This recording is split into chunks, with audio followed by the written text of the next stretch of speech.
Hey guys, Josh with How to Roll Dice. Just wanted to give you a quick update, let you know I am working on the Shogun review and how-to video as promised. I have the entire talking head section, which is me sitting behind the table, fully recorded and edited. It's about 42 minutes long, but it is a pretty chonky game. It is, however, a spectacular game. So sort of the 42-minute runtime is to be expected to go through everything, but that's all the components, a full walkthrough on how to play, and then a review and rating of the game. I'm working on getting all the B-roll filmed. There's about 125 B-roll shots that I need to get. I have about a third of those done. I want to finish that up today and tomorrow, as well as the final editing, and hopefully have the video up sometime Wednesday. But in the meantime, so that you guys don't feel like I've forgotten you, I wanted to give you a quick look at some of the games that I've picked up since Gen Con. When I went to Gen Con, I did a quick little video when I got back and kind of had the games in the video, though I didn't go into them in detail. You gotta look at what I picked up. These are the games I've picked up since then, and some of these games are games that I've been looking for quite a while, like these two down here. All of these games are in the top 100 except for these two down here as far as BoardGameGeek.com goes, the overall ranking, so sort of like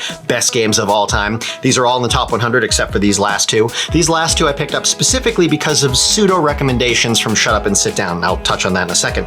Also, all of these games are slightly above average on weight as far as BoardGameGeek.com has valued them or has rated them. Weight is sort of the difficulty, complexity, crunchiness of a game. The lowest one in this list is this guy here, I believe, which is a 2.8. All of the rest are up in the 3s or even up in the 4s, so they're all well above average on complexity, but that's sort of what I've been in the mood to play lately. So going down the list from lowest ranking on BoardGameGeek to highest ranking, just because I wanted to do it in some order, we have Vinos. Vinos is basically you playing as Portuguese, I want to say early 1900 Portuguese wine merchants and vineyard operators.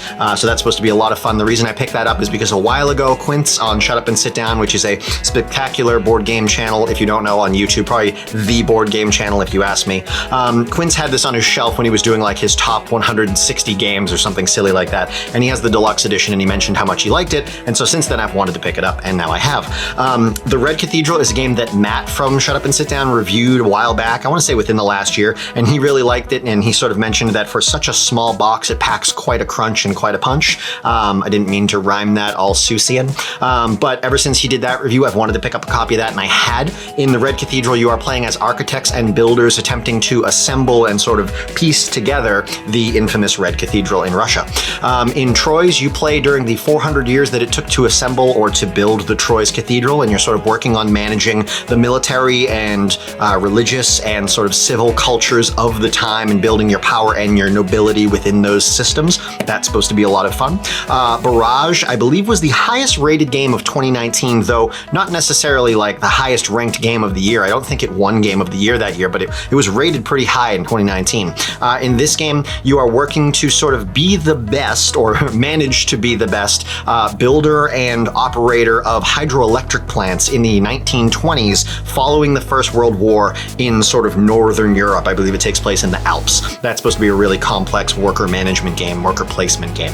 Then we have Great Western Trail. This is a game that just came out with its second edition, which is what this here is. Now, I'm going off of the first edition ranking, which I want to say is around like number 12 of all-time overall ranking. But that's because I've played this one, and I played it with people who have played the first edition. I've never played the first edition myself, and they said there were very minimal changes to the second edition, none that changed the overall feel or function of the game. And so I'm going to go ahead and say this is ranked the same, even though if you look at it on BoardGameGeek, it has a separate ranking. I feel like it deserves the ranking that the first game got if it's really not that different. So Great Western Trail, you are playing as pretty much cowboys, collecting, raising, and transporting cattle across the US during the Wild Western times. And then lastly, one of the highest ranked games on BoardGameGeek.com, and officially the highest ranked game that I own, because I believe up until now it was Terraforming Mars, which was ranked 4th, I believe, 4th or 5th. This is Brass Birmingham. This is currently ranked 3rd of all time on BoardGameGeek.com. And in this game, you are working, or you are sort of like generating networks and infrastructures and manufacturing during the Industrial Revolution in Britain, specifically in Birmingham, during the time when that was going on, which I want to say was like the 1910s, 20s, and 30s. I could have that wrong though.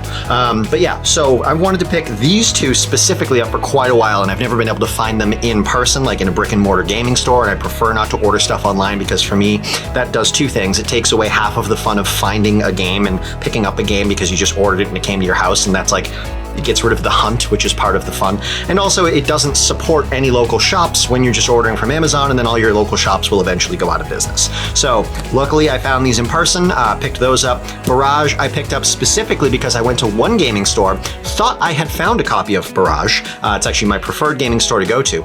Grabbed it, it was 90 bucks. The box looks identical to this, other than like it's slightly thinner and has a slightly different image on the front. Got home and realized that's actually an expansion and not the base game, and that they had mislabeled it for $90. It actually should have been $40. Whoever labeled it just thought it was the full copy of the game.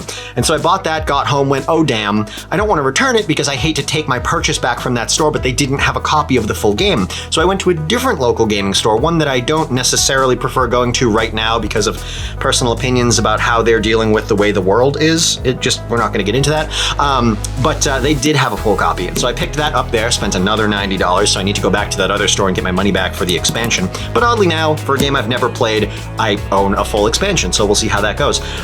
Troy's, I wanted to pick up since I saw the review on Shut Up and Sit Down. It wasn't necessarily high on my list, but it is rated pretty highly. So I figured why not grab it when I found a copy. And then these two here, again, specifically because Matt reviewed this one and liked it a lot, and because Quince has this one on his shelf of games that he really enjoys at his house from a video that, granted, they made like 4 or 5 years ago. For all I know, it's in the trash or in the attic at this point. But I've wanted these games for a while. I have them now. These I'm going to be playing soon once I get through my backlog of Gen Con games, and I will have the Shogun video up shortly. I'm working on it, I swear. Like literally, look, the box is right here. I know you guys can't really see the table, but it's all on the table. I have the whole thing laid out. I'm filming B-roll right now. So I will see you guys shortly with the Shogun review. I hope you're doing well. Have a good one.